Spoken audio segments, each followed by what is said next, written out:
அஸ்ஸலாமு அலைக்கும். Welcome to எங்கள் சமையல். இன்றைக்கி நம்ம சேனலில் ரம்ஜான் ஸ்பெஷலில் என்ன பார்க்க போகிறோன்னா சுவையான சிக்கன் பக்கோடா. வாங்க இது எப்படி பண்ணுறதுன்னு பார்க்கலாம். இதுக்கு நான் 250 கிராம் சிக்கன் எடுத்துருக்கேங்க. போன்லெஸ் சிக்கனாக எடுத்து நல்லா குட்டி குட்டி பீசஸாக கட் பண்ணி வச்சுருக்கேன். இப்போ இதில் தேவையான அளவுக்கு உப்பு சேர்த்துக்கலாம். 1/2 டீஸ்பூன் மிளகாய் தூள், 1/4 டீஸ்பூன் மஞ்சள் தூள், 1/4 டீஸ்பூன் கரம் மசாலா தூள், 1/2 டீஸ்பூன் இஞ்சி பூண்டு விழுது, அப்புறம் பாதி எலுமிச்சை பழத்தை ஜூஸ் எடுத்து வச்சுருக்கேங்க. அதை இதோட சேர்த்து நல்லா கலந்துடலாம். இது நல்லா கலந்துட்டு ஒரு 15 நிமிஷத்துக்கு இதை எடுத்து வச்சிடலாம். அது நல்லா ஊறட்டும். இப்போ 15 நிமிஷம் ஆயிடுச்சு. இதில் 3 டீஸ்பூன் கடலை மாவு சேர்த்துக்கலாம், 1 டீஸ்பூன் அரிசி மாவு, 1/2 டீஸ்பூன் சில்லி ஃப்ளேக்ஸ், அப்புறம் 1/4 டீஸ்பூன் சோம்புத்தூள், அப்புறம் ஒரு முட்டை நமக்கு தேவைன்னா சேர்த்துக்கலாம், இல்லைன்னா அது வேண்டாம். இப்போ எல்லாத்தையும் ஒன்றா கலந்துடலாம். ஒரு வெங்காயம் நீல வாக்கில் கட் பண்ணி வச்சுருக்கேன்.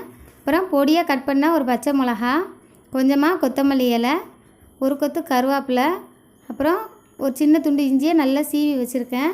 அதை இதோட சேர்த்துட்டு எல்லாத்தையும் ஒன்றா கலந்துக்கலாம்.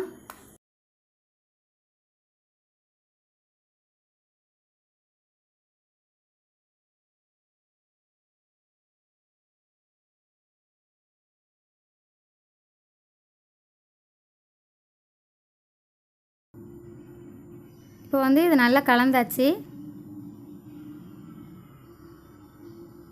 இந்த மாதிரி பக்கோடா பிடிச்சி போடுற அளவுக்கு இருக்கணுங்க. இப்போ நான் அடுப்பில் எண்ணெய் காய வச்சுருக்கேன். அது நல்லா சூடாயிருச்சு. அதில் இந்த சிக்கன் பக்கோடாவை பொரிக்க ஆரம்பிச்சிடலாம். நான் தீயை சிம்மில் தான் வச்சுருக்கேன். ஏன்னா சிக்கன் வேகணும் இல்லையா, இல்லைனா மேலே அந்த வெங்காயம்லாம் கரிஞ்சிரும், உள்ளே சிக்கன் வேகாது. ஒரு பக்கம் நல்லா செவந்துருச்சு. இதை திருப்பி போட்டுடலாம்.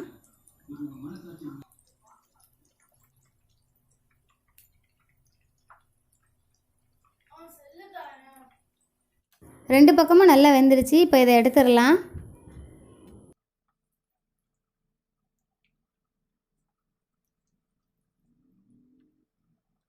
சுவையான சிக்கன் பக்கோடா ரெடி ஆயிடுச்சுங்க.